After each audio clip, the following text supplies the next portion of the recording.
those are the really meaty issues that we're going to hopefully dive into with some more guidance. Thank you. So my name is Shana Mueller. I'm from Bernstein Schurer Law Firm, just over in the Old Port. And a big part of my practice is representing municipalities through the process of putting in place TIF districts, whether they're transit TIF districts or other TIF districts. And I helped the city of South Portland put their TIF district that is focused on transit in place, and also the town of Orono soon after the law was put forward, and that was great. And I think everyone had a lot, at least in South Portland, as Texas said, a lot of enthusiasm around the whole idea. And then the realities of the state of the market at that time, we had to scale back based on those concerns. And so it is a difficult process at the local level to get a lot of keep the momentum going. I am here to talk about sort of some legal framework to help guide us. And I told Sam the other day I'm going to try not to be so much of a wet blanket, because usually that's what the law kind of, at least in the current state, can be. But there is a constitutional issue that I want to highlight for folks. There is a clause in the Constitution that's called the Equal Apportionment Clause, and it says what it says up here on the flag. There it is. All taxes upon real and personal estate assessed by authority of the state shall be apportioned and assessed equally to the just value thereof. What that means is, as you all know, we're assess our property taxes to our local municipalities, and the TIF statute is approved. You approve TIF districts at the local level because they have to do with property taxes. That basic structure of the way property taxes work in the state is going to limit our abilities to look at some of these issues from a regional perspective, at least if you want to use the TIF mechanism to do so. And it actually, the special benefit concept is related to that clause in the Constitution. And it basically says that as long as that the benefit for any property tax expenditure has to be specially benefiting that taxing jurisdiction. That's the basic idea, and it came up recently because TIF districts, not necessarily transit TIF districts, but TIF districts that are located in the unorganized territory of the state of Maine can be approved by the county commissioners of the county in which that unorganized territory sits, because unorganized territories don't have organized municipal government. So in the TIF law, it says county commissioners have the right to put those TIF districts in place. Well, that's awkward because the taxes paid in the unorganized territory goes to the state tax assessor. So when the first unorganized territory TIF district was put in place a number of years ago, we had to do another set of amendments to the legislation to figure out how the state tax assessor would funnel that money back to the county commissioners. County commissioners at the time said, hey, we would like to spend this TIF revenue not just in the unorganized territory of our county, but in the organized territory of our county. We've got needs for economic development all over. And that, at that time, the question was posed to the Attorney General's office whether they could do that, and they said, no, you need to have a special benefit that is going to the taxing jurisdiction, and that taxing jurisdiction in those cases is the unorganized territory of your county. So you have to spend it there. And that's the kind of analysis just to keep in mind as we talk about this regionalization.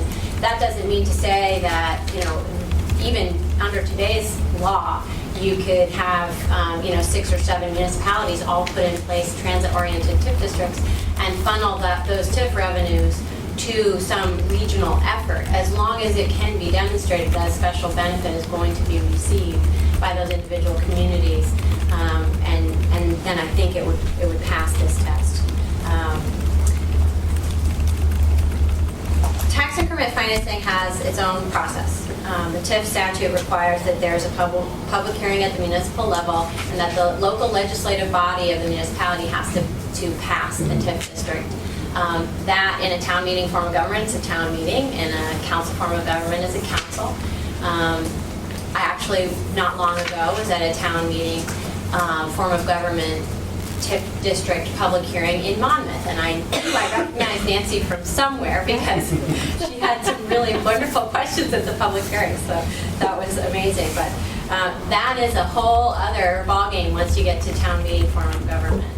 Everybody in the town has to come, and well, not everybody, but whoever comes needs to be informed enough about these issues to vote yes or no. After the local level approval, it goes to the state. The Department of Economic and Community Development has to approve TIF districts. And at that level, they are reviewing the applications for statutory compliance. The state doesn't say, yes, it's a good idea, or no, it's a bad idea. They really are making sure you're sticking to the statute. The tax shift benefit is something that was alluded to already, but it is really important to understand that that's where the financial power of a TIF district comes from. The municipality can leverage its resources much more efficiently using TIF dollars than using general fund dollars. And the reason is because the value captured in a TIF district is invisible to what's called a state valuation number. And that number is the total value of all the property in that municipality's borders. That number is what drives state education subsidy, the municipal revenue sharing subsidy, which may or may not exist, depending on what happens up at the state house, and county taxes and a couple of other smaller things.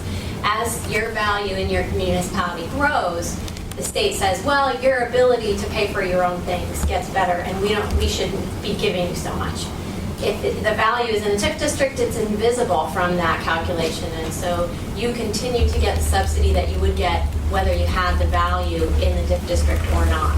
And so that makes it much more cost competitive to pay for things out of TIF revenues, and why it was such a big win for Tex and others to get this transit TIF legislation put forward a few years ago.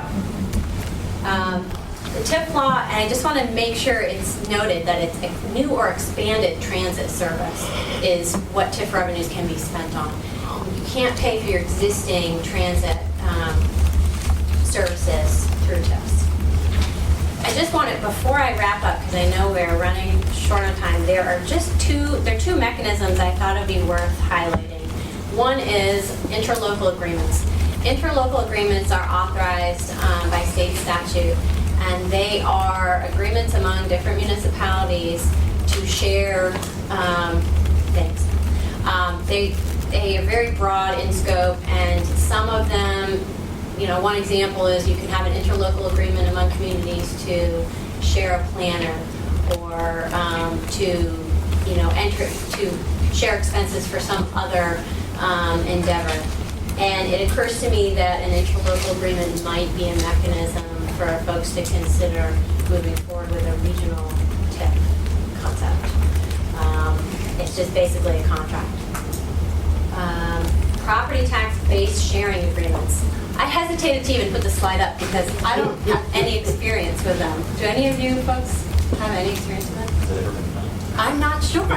Okay, well, unfortunately. So this is a statutory scheme that exists, and it says in the statute that you can agree between municipalities to share some part of, or potentially all of, your tax base for a certain purpose. And I don't think it's been tested much in all my years of practice, which is almost a decade now. I've never seen it.